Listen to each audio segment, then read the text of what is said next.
Ito na po kami sa Bolet para sa family swimming namin. Ayan. Ayan na, nagbaba na ng kotse. Punta na kami sa Bolet Resorts na kung saan napagkasunduan na mag-swimming ang buong pamilya kasama ang mga bata, lahat ng mga bata.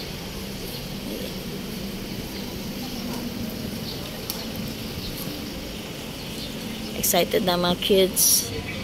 First time mangyari sa buhay namin to mag-iina na mag-outing. Never pa namin itong naranasan. Yan. Bolet Resort. Here we go. Yan o. Nauna ka pa sa amin. Kawa. Ayan ang itsura niya. O, diba? Ganda. May mga rides, may mga tapos. Excited ang mga bata. Ano na kami. Nakapagbayad na ng entrance. At ito na po, kami ay papasok na sa cottage. Long table. Diba ang ganda? Ito layo ng cottage natin. Maganda itong Diama kaysa saan. Sa Villa Vicencio. Yan ang mga kids ko kasama lahat. So, ang binera namin is 5,100. Grabe, ang laki. Pero okay lang.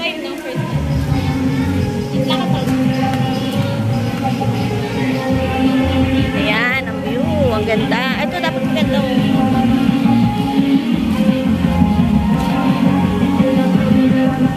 view namin.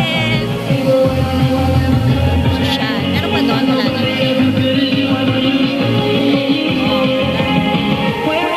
Paano naman yung ano yung speaker?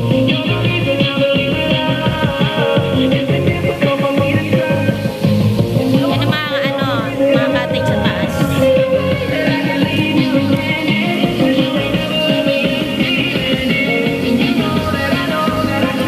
So, nag-ano kami ng Grand Cottage. 1,005.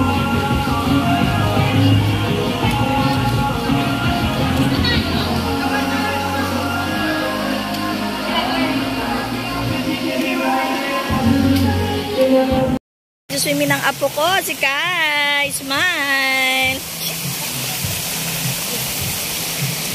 Sarap. Swimming ka na, dali. Swimming ka na, swimming na. Mamaya mag-swimming ako para.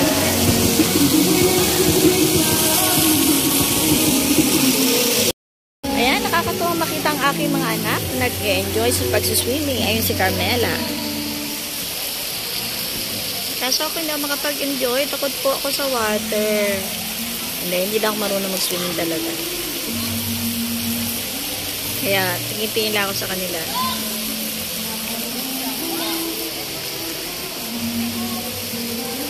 Wala, ang laki-laki yung resort na to. Siguro mayroon 1, 2, 3, 4, 5, 7, 8 swimming pool. Laki. Dito sa Bolet, Las Marinas, Cavite. Aba, si Carmela marunong lumangoy. Yan yung cottage sa ganyan, yung is 1,500 ang bayad sa mga mini cottage. Pero pag yung malaking cottage, kaya ito po, 2,000 yan.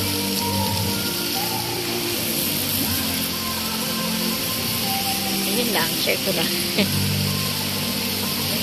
Lugi ako dito, kaya ayoko ng swimming eh. Kasi hindi ako parang mag-swimming talaga as in ever.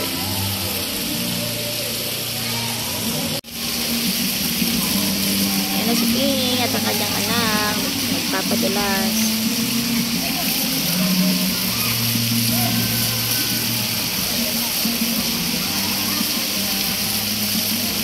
Takot eh.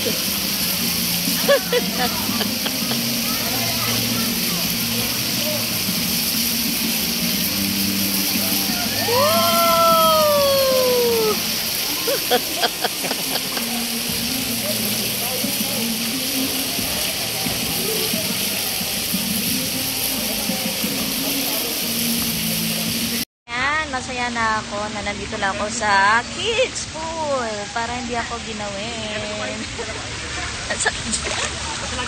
Ang sarap magtampisaw sa kids pool. Ay, madulas!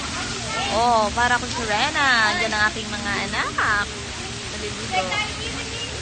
Excitement sa bolet. Ayan.